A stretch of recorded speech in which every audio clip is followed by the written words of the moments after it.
The matter is going to start in 5 seconds. Start. Mr. Deputy Speaker, Sir, I rise to support this measure. When we talk in this house or outside, we always talk in terms of the farmers. It is a fact that our country is predominantly a farming country. 80% of our population is dependent on agriculture. Therefore, even in the sphere of industries, particularly those which are agro-based, a scientific approach is required. Up till now, it appears that the trend of thinking for industries is mostly in favor of those which are not agro-based. In fact, most of our industries in India, whether they are sugar, textile, or jute, are agro-based industries.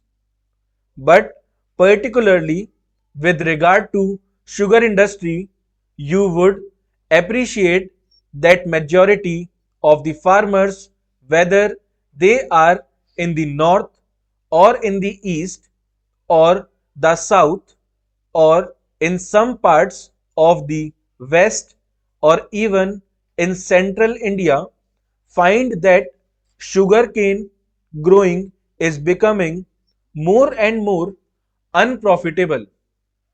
It is true that in some of the states where there is canal irrigation or where there is perennial cheap irrigation, people do cultivate sugar. Sugar is one of our agricultural produce which heavily supports our exchequer. Moreover, because of the sugar production, we are in a position to maintain the stability of prices in the country. Therefore, my primary submission would be that we should realize that this industry should survive, progress, and prosper. Its maladies and the causes of its sickness have got to be tackled. For quite a long time, we have been hearing complaints from the farmers that they are not being paid sugarcane prices in time and that the sugarcane prices are becoming more and more unremunerative to them. It is unfortunate that in this country, whether it is profitable or not, the farmer is compelled to go on growing his farming products. This is his weakness. He cannot think in other terms. If you apply cost benefit ratio principle here, you will find, unlike other industries, the farmer has got no choice to divert to other fields. Therefore, this industry needs the utmost attention by the government. My friend from the opposition rightly said that it is well known how the profits and capital of these sick industries have been siphoned off. Today, we know that 600 textile mills are suffering because of its maladies and sickness.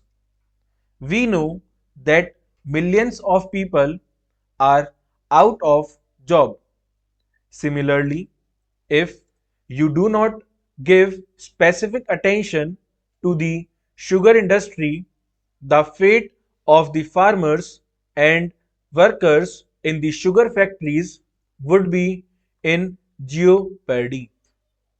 Therefore, my submission is that until we make the entire farming community stand on its own legs, our goal of making our economy self-reliant as early as possible will not be achieved.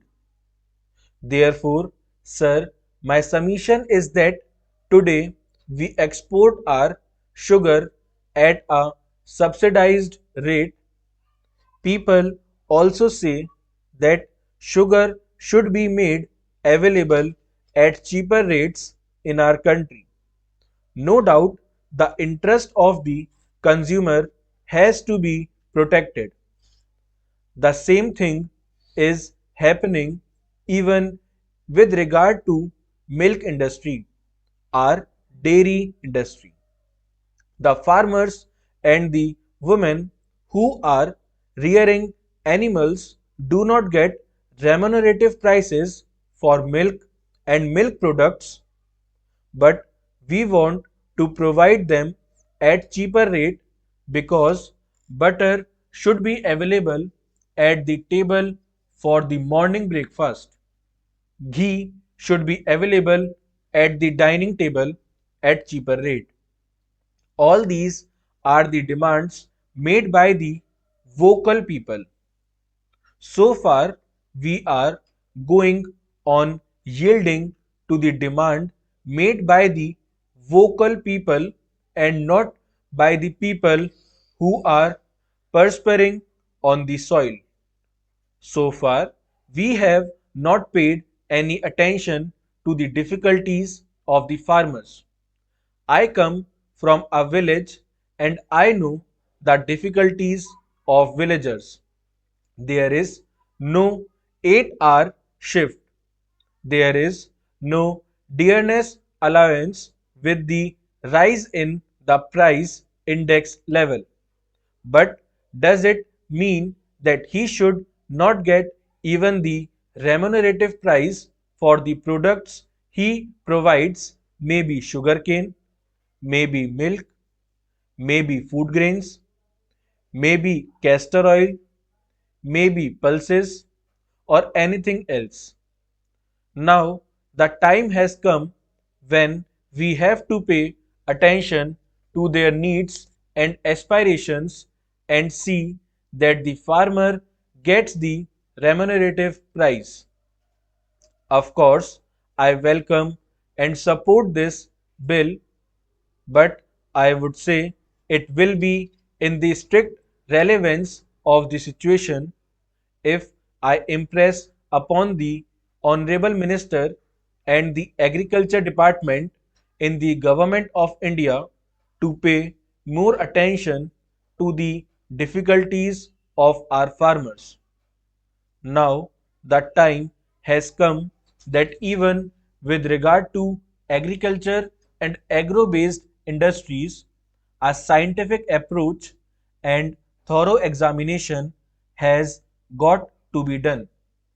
Otherwise, the discontent and the poverty that you want to eradicate, you would not be in a position to root out for all time to come.